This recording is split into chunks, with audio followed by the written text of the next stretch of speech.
The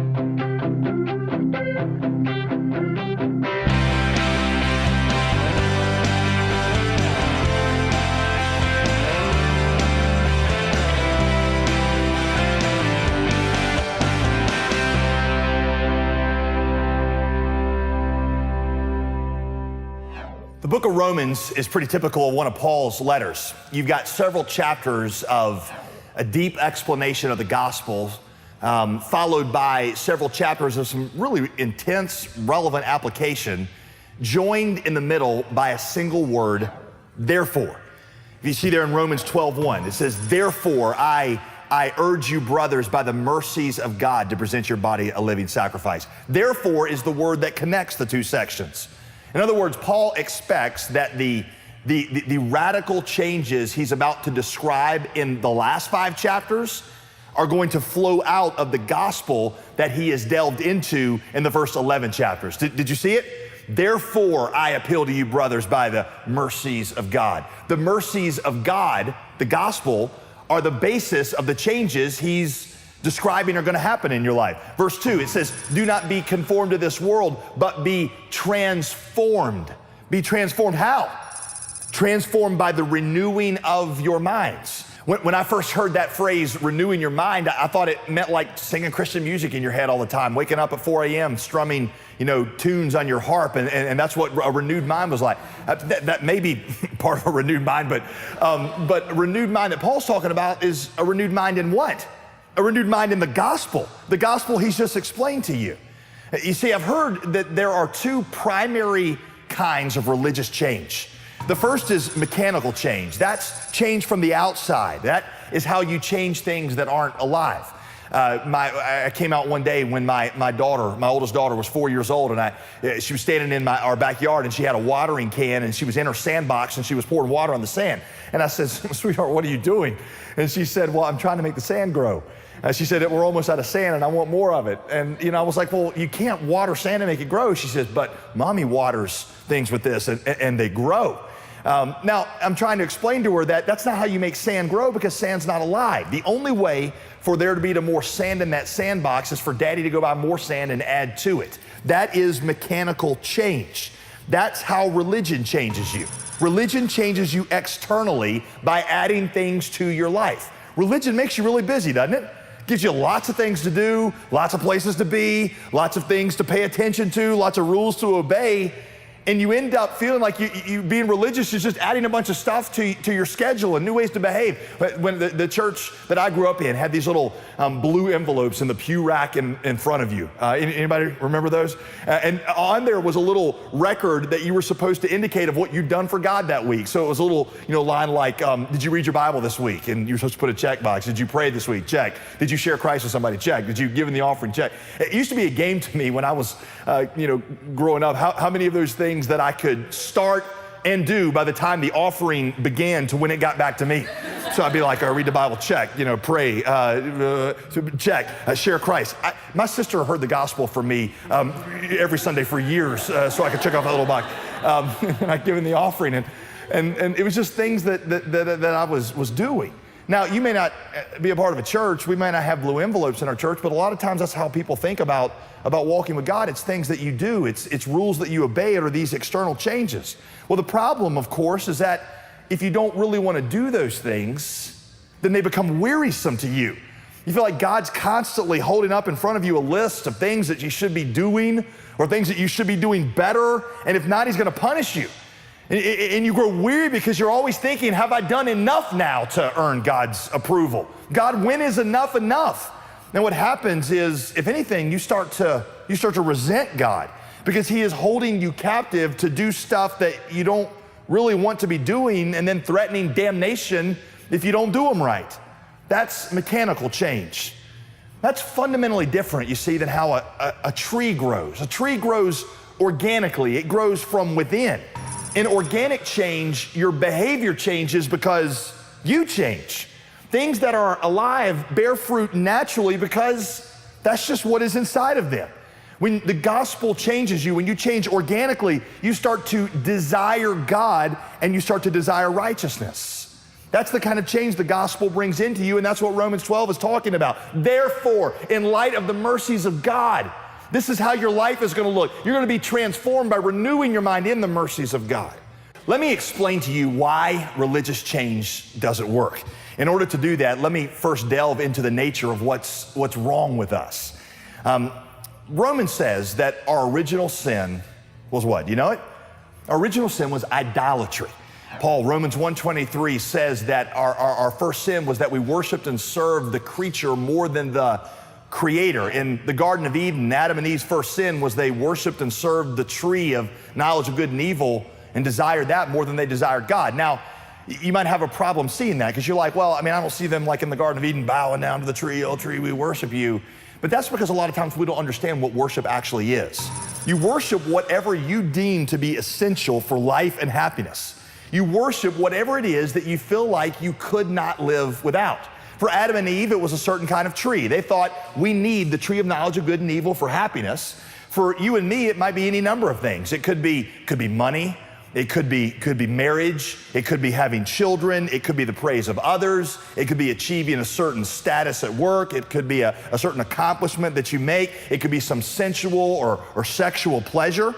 And that thing becomes so important to you that you feel like you couldn't live life without it, and it begins to drive your behavior. It begins to control your emotions. You have to have it. And you begin to desire that thing more than you desire God. You see, ultimately, that's what's behind all of our sin. There's something you place a greater weight on than you do upon God. And see, if you try to correct the behavior without first correcting the heart, then you'll just end up using God at best. You'll serve God because you want to get something from Him, not because you love Him. You'll serve Him because you want to keep Him off your back, you want to avoid punishment, you want Him to bless parts of your life, and that becomes very wearisome to you, and it's also not pleasing to God. When I was in high school, I started to date a girl that I just really wasn't, that into. We didn't really seem to have chemistry. We never had what we call back then the DTR, the determine the relationship talk, and so I wasn't really sure of our status, and the crisis came when we were still kind of dating around Christmas time. Now, every guy knows that if you're dating a girl at Christmas time, you are obligated to get her a gift, right? But I wasn't really sure if we were officially dating or not. So I was supposed to see her 2 days before Christmas, and so I had this terrible thought. I'm like, am I supposed to get this girl a Christmas present? Because, if she gets me a Christmas present and I don't get her one, then I look like a dirtbag. But I don't want to drop $70 on some girl I've got no future with. So I'm driving out to see her. She lived 45 minutes away from me, and I swung into the mall.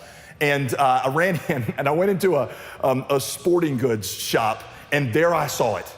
It was perfect. It was an Adidas neck warmer. You wore it when you went skiing. It said Adidas in great big letters right here. It was $7. $7.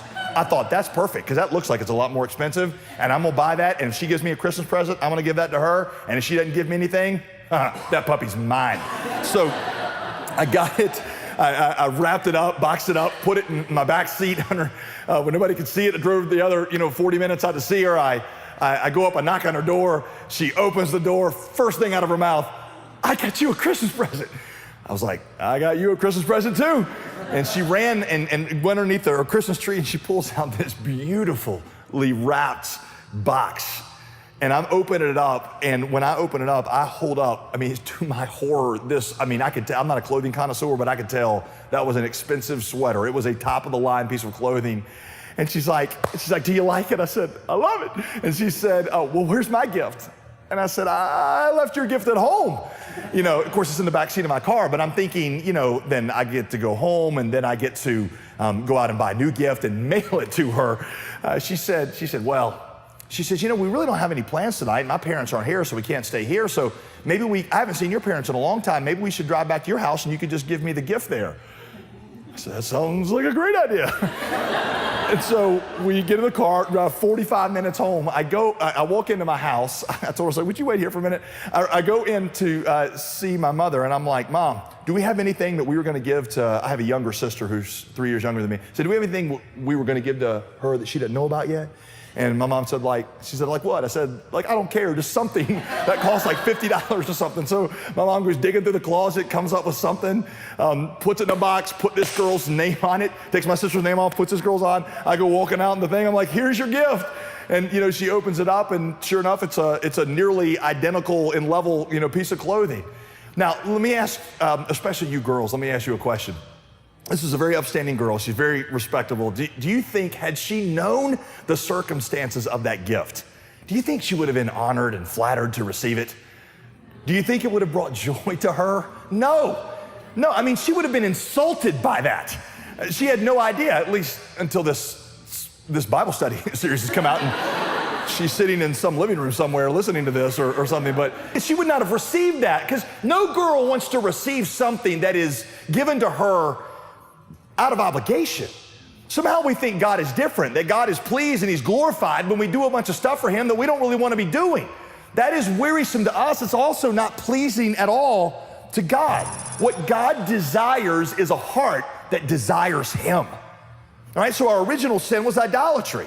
Well, what was the first effect of our sin? The first effect of our sin, if you remember back from the Garden of Eden, was a sense of nakedness. Now question, were they naked before they sinned? Yes, but they weren't really bothered by their nakedness. Why not? The early church theologians had a great answer for this. They said that their nakedness didn't bother them because they were clothed in the love and the acceptance of God. Now, having been stripped of that love and acceptance, now they felt ashamed. Now they felt like something was missing, something was wrong. God's approval was no longer on them, and so they felt naked and ashamed. And so what did they do? Well, they did what you do when you feel naked. If you're normal. What do you do? What do you do if you feel naked? If you have a problem sleepwalking and you wake up at Super Walmart at 3 a.m. and you're buck naked, what do? You're like, oh, well, I'm here. I might as well pick up some stuff for the house. No, you cover yourself. Adam and Eve immediately looked for a covering to take away their shame. That's actually a pretty good picture of the human soul. The human soul has a sense of nakedness, a sense of shame. We know that we're missing something. It's like we're not good enough. So what we do is we try to find a way to cover ourselves. We try to find a way to prove that we are worthy to be loved. So we're always trying to establish our worthiness, to lift ourselves above other people. We find some reason why we're better, we're smarter, something we latch onto that makes us feel worthy. You don't have to be religious to do this. Everybody does it. You always find something that sets yourself apart that gives you a sense of worthiness. Maybe you got into a certain kind of school. Maybe you have a certain job and make a certain amount of money. Maybe you're really religious and you feel like you're so religious that just makes you better than other people. Maybe it's that, well, you're like, I'm a really good mother, and that's kind of where I find my sense of worth is, I may not be good at all these things, but I'm a great mother. Even the mafia has their own standard. Tony Soprano kills hundreds of people, but he's a good son. And that makes him, in his eyes, good. It's a way of covering nakedness. I've heard it said that it's like life for us is one big Survivor episode, and we're trying to convince everybody else that we're not the one that ought to be thrown off the island. Right? So again, what happens here is people get religious not because they love God, but because they're trying to establish their worthiness in his eyes. They're doing things for God because they want something from him. And see, that means their service to God is not born from love of God. It's actually done in a way to benefit themselves. Let me tell you a story that maybe will help you get your mind around that. Charles Spurgeon, a famous British pastor of the 19th century, told a story about a farmer who just was very, very poor. He grew onions and potatoes and carrots on his farm.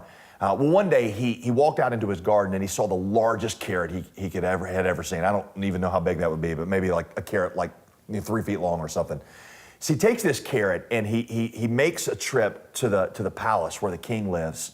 And he gets an audience with the king and he says, "King, you've always been my favorite king. You've been so good to us. You're such a kind and generous and wonderful king. And as an act of my appreciation and love for you, I wanted to give you this carrot just as a token of my loyalty." Well, the king was genuinely touched by this man's offering.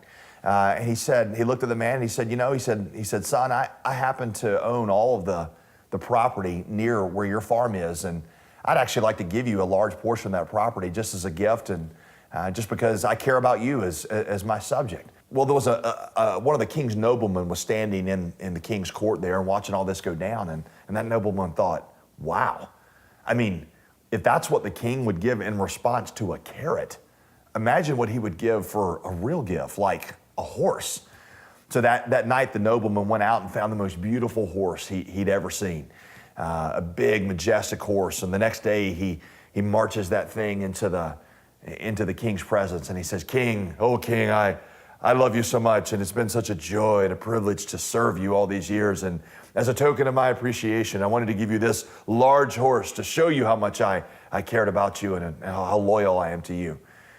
Well, the king, who was also pretty wise, saw through this ruse, and he said to the nobleman, he said, yesterday that farmer was giving the carrot to me. Today, you were giving this horse to yourself. You see, when you and I are doing things for God because it is a way of elevating our worthiness before God, or it's a way that we avoid punishment or get blessing, we're not doing them because we love God. We're doing them really because we love ourselves. It's not really an act of service to God. It's an act of self-protection. And see, that is wearisome both to you and to God. And what happens is this constant state of trying to cover your nakedness and prove your worthiness leads you through cycles of pride and despair. You're proud when you feel like you're doing better than everybody else. Well, pride just leads to more sin. We know that. And then when you're not doing very well, you plunge into despair. And despair leads you to a whole nother set of sins. And so this whole approach of nakedness, where we're trying to do enough to be accepted by God, doesn't lead us to righteousness. It leads us to more sin. And it makes us weary, and it makes us resent the God who seems to be saying, not enough. The gospel is something entirely different. The gospel tells you not to change in order to earn the approval of God. The gospel tells you to change because you have the approval of God. Therefore, in light of the mercies of God, this is how you'll be transformed. You see, the gospel is that Christ lived the life that you and I were supposed to live, and then died to death that you and I were condemned to die in our place. It's what theologians call the great exchange. Christ lived the life I should have lived, but then he exchanged the death that I should have died and made that his, so that in him, his righteousness could become mine. That's what theologians call gift righteousness. God's righteousness and acceptance given to us not as something that we earn, but something God gives us freely as a gift that he earned, that he paid for and offered to us freely. And it is in light of the greatness of that gift. It is in response to the beauty of the God that we see in the story of the gospel that we change. You see, write this down. Number one, what the gospel does is it reveals God's beauty in a way that we begin to desire him. It reveals God's beauty to us in a way that we begin to desire him. You see, love is always a response. Love can't be commanded. That's the dilemma with the great commandment. You know, the great commandment, Matthew 22:37, Jesus said, love the Lord your God with all your heart, soul, and mind. The dilemma is, how can you be commanded to love somebody? I mean, think back to, if you're married, to the time that you saw that special person, you can't be commanded to love them. Love is a response. The first time that I saw my wife, I felt like I fell in love with her. I saw her beauty. I saw things about her character. The more that I've gotten to know her over the years, the more in love I've fallen with her, because love is a response to beauty. The story of the gospel shows you God's beauty so that you begin to desire him. It awakens in you the understanding of the beauty of God, and that calls forth these affections for him. Number two, the gospel reveals God's mercy so that we begin to love him. The gospel reveals God's mercy so that we begin to love him. And D. Martin Lloyd-Jones, another British pastor of the 20th century, explained it this way. He said, if you were out of your home and there was a friend at your house, and when you got home, the friend said, somebody came to the door and you owed them some money and I paid that for you. What's your response to that friend? Well, it depends on how much they paid for you, right? If they're like, hey, you had some undue postage, I paid 37 cents for you, then you slap them on the back, you say, I appreciate it, right? If they say, actually it was the IRS, you owed 10 years of back taxes, and they were going to take you to jail, but I paid off your debt entirely, so you're actually free of your debt and you're not going to jail. Then you don't just slap them on the back and say, thank you. You fall at their feet and say, command me, right? The gospel reveals the mercy of God in a way that it moves us. We begin to love him. So you see, there's your therefore. Therefore, in light of the mercies of God, if your eyes are open to the beauty of God and the mercy of God revealed in the gospel, that you begin to love him. Our love for God is a response to his great love for us. That's what the Apostle John said in 1 John 4:19. We love him because he first loved us. Love toward God grows out of an experience of the love of God. Jesus would say it this way in John 15. He said, if you abide in my love, then you'll bear much fruit.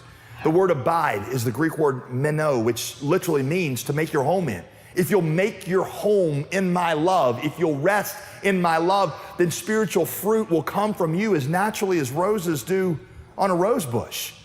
The way that you produce spiritual fruit is not by focusing on and buckling down and thinking about making spiritual fruit. There's actually an analogy here with physical fruit.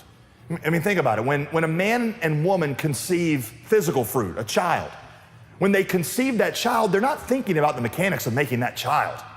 They're caught up in a moment of loving intimacy with one another, and the fruit of that, the offspring of that, is a child. Well, in the same way, we don't generate spiritual fruit by thinking about producing the spiritual fruits. You know, a lot of people walk around, they're like, oh, I gotta have more love for God, I gotta have more love for others, I gotta be more patient. So all day long, patient, patient, patient. I gotta be patient here, I gotta be patient there. You don't produce spiritual fruit by focusing on spiritual fruit. Just like with physical fruit, you get caught up in a moment of loving intimacy with Jesus Christ. And the fruit of that is love, joy, peace, gentleness, kindness, long-suffering, those things. You see, we focus on the fruit, and what the gospel tells us is to focus on the love of Jesus. Because when you make your home in that love, when you make your home in God's acceptance given to you as a gift, that's what produces spiritual fruit in you. You begin to love him in light of the love that he's given to you. That's what gospel-centered change is all about. Gospel-centered change is not about giving you a list of things that you need to go and do for God. Gospel-centered change is about you standing in awe of what God has done for you. You see, listen, God is not just after obedience. He's after a whole new kind of obedience, an obedience that is born from desire.